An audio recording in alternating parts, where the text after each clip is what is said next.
Тақырып әйел адам қосылғанда неге сезбейді?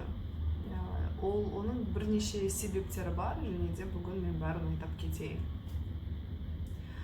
Ең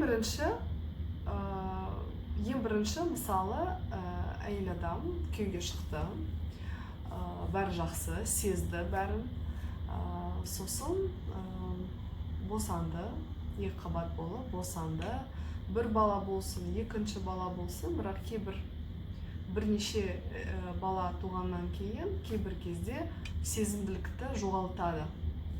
Ол ең бірінші. Себебі бала туғаннан кейін, босанғаннан кейін қына бұлшықеттері әлсіз болады. Себебі бала өткеннен, жалпы екі қабат болған кезде қына бұлшықеттер дайындалады, бала өту жолын дайындалады. Қына бұлшықеттері өзі әлсіз болып кетеді, кішкене ашылады. Сол үшін сезімділікте де кішкене төмендейді. Және де бала босанғаннан кейін кесарево болсын, жалпы обычный традиционный роды болса, сезімділік азаяды. Ол тек бұлшықеттің әлсіз болуынан. Және де осы мәселе тренажер арқылы, жалпы жаттығулар, арнайы қына бұлшықеттерге арналған жаттығулар арқылы осы мәселені шешуге болады. Себебі бұл тек қына бұлшықеттің әлсіздігінен. Қына бұлшықеттер әлсіз болмай, ол қатты, жақсы тонуста болса, онда әрине қосылғанда сезімділік арттырады. Ол бір-біріне өте қатысты мәселелер. Ол бірінші. Екінші, күйеуге шықты, қосылды, ештеңе сезбейді. Ешқашан оргазм деген екен, не деген білмейді, мысалы. Сондай да кездер болады. Ол енді кішкене психология тарапынан кішкентай кезден келген бір мәселе. Көбінесе осындай ештеңе сезбейтін қыздарда көбінесе кішкентай кезде бір травма болған, психологиялық. Ол енді әртүрлі болуы мүмкін, өте жеңіл және де өте ауыр травма болуы мүмкін. Оның атауы сіз Google-дан қарауға болады, интернеттен қарауға болады, инцест деп аталады. Инцест деген не? Ол жақын туған туысқандар, еркектер көбінесе кішкентай қызға тиісуі. Ол мүмкін бір ағалары, бір аталары, папалары кейбір кезде, немесе кім тағы да бұл, бір көршідегі бір еркісі болуы мүмкін. Және де кішкентай қыз ол айта алмайды. Ең көп кезде қыздар қорқады әке-шешесіне айтуға, және бәрі ішіне қалдырады. Және де сол травма кішкентайынан бастап келеді де, қыз күйеуге шыққанда осындай проблема пайда болады. Оргазм деген не, ештеңе сезбейді, осындай бір мәселелер пайда болады. Оның енді ауырлығына қарай осындай мәселелерді әрине тек психолог пен психотерапевтпен шешу керек. Себебі ол өте терең, және де оны жай былай енді кейбір кезде енді жеке болады ғой әркімде, бірақ көбінесе енді психолог, психотерапевтке барып емделу керек, осындай травманы алып тастау үшін. Ол өте керек. Және де осындай кезде күйеуінің қасында болған жұбайының поддержка дейді ғой, енді бір оған көмектесіп, осындай бір жолдан өтіп, осындай бір түсіністірушілікпен қарағаны өте дұрыс және өте маңызды деп ойлаймын. Ол енді шыны керек, ол өте көп тараған мәселе қазіргі кезде. Мен оны бұрында білген жоқпын онша. Бірақ сексологияны үйренгеннен, сексология тарапынан консультация, оқуда жүргенде өте көп біздің қазақ қыздарында өте көп осындай мәселелер болады. Ол енді Ресей, Америка дегенше біздің өзіміздің ұлтымызда осындай бір жаман бір істер толып жатыр, және де көптеген қыздар үндемей осындай мәселелерді ішінде ұстайды. Оны ұстау керек емес, оны шешу керек. Шешу білетін білімді бір адамдармен бірге шешуіміз керек. Бұл бәрі шешілетін зат бірге білетін кісілермен. Окей? Бұл екінші себеп. Үшінші себеп, мысалы, үшінші себепті енді екіге бөлуге болады, А және Б. А, мысалы, ол бәрі жақсы сезеді, бірақ сезген, мысалы, бірақ кейбір кезде болып жоғалтты.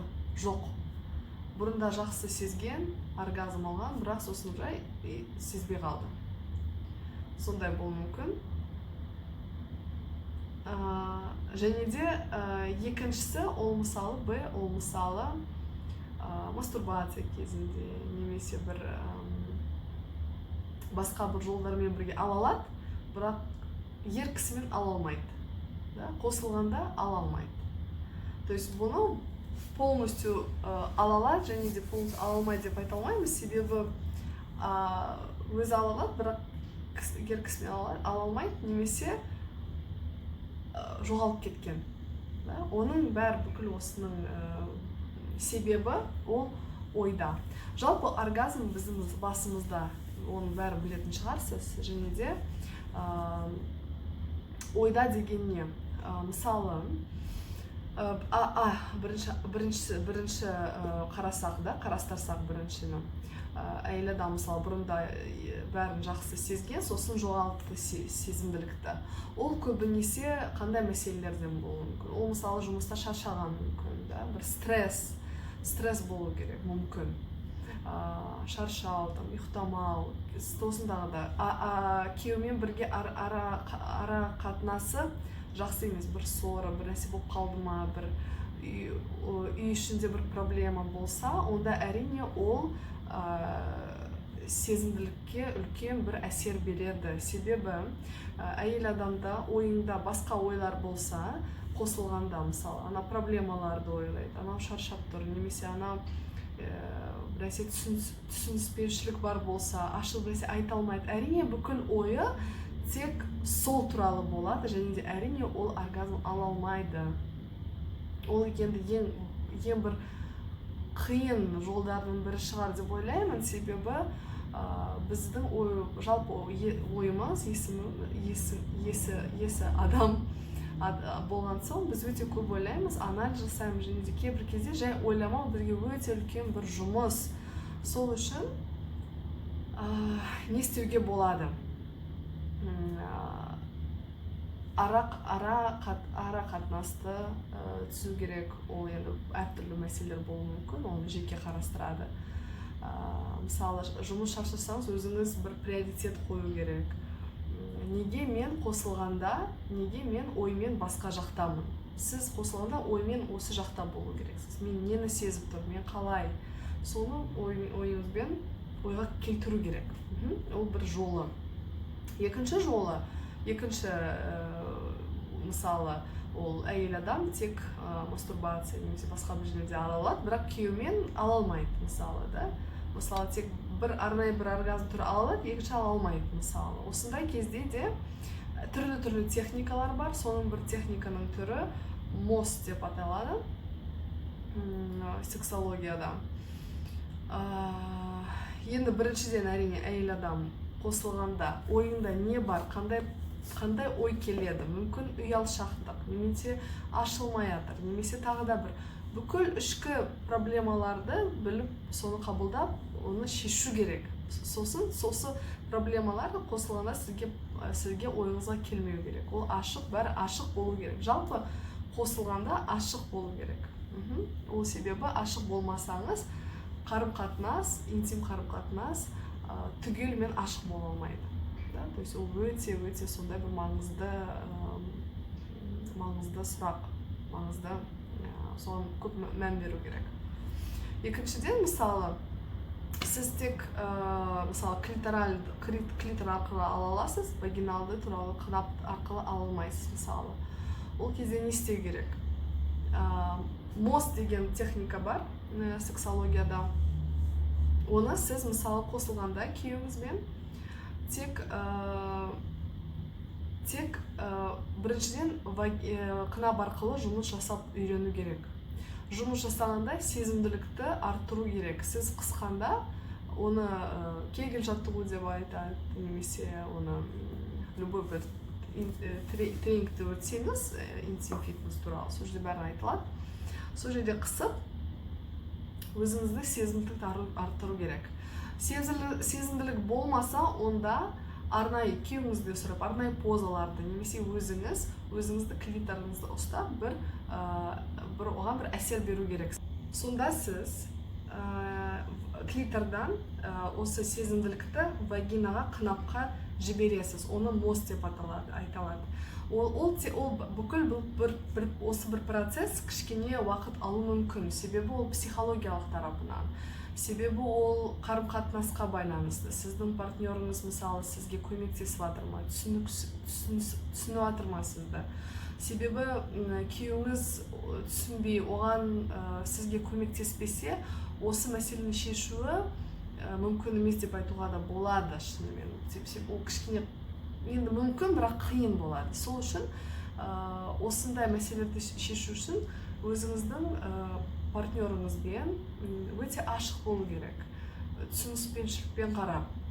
Себебі бұл кісі сізге ең жақын, ең сондай бір дос ретінде, бір партнер, бүкіл өмір бойында партнер ретінде саналады. Сол үшін оны ұялмай, жасырмай, оны ашық, үлкен зрелый дейді, зрелый адам сияқты оны сөйлесіп шешуге болады. Ол бәрі шешілетін заттар жалпы, осындай поддержка болса.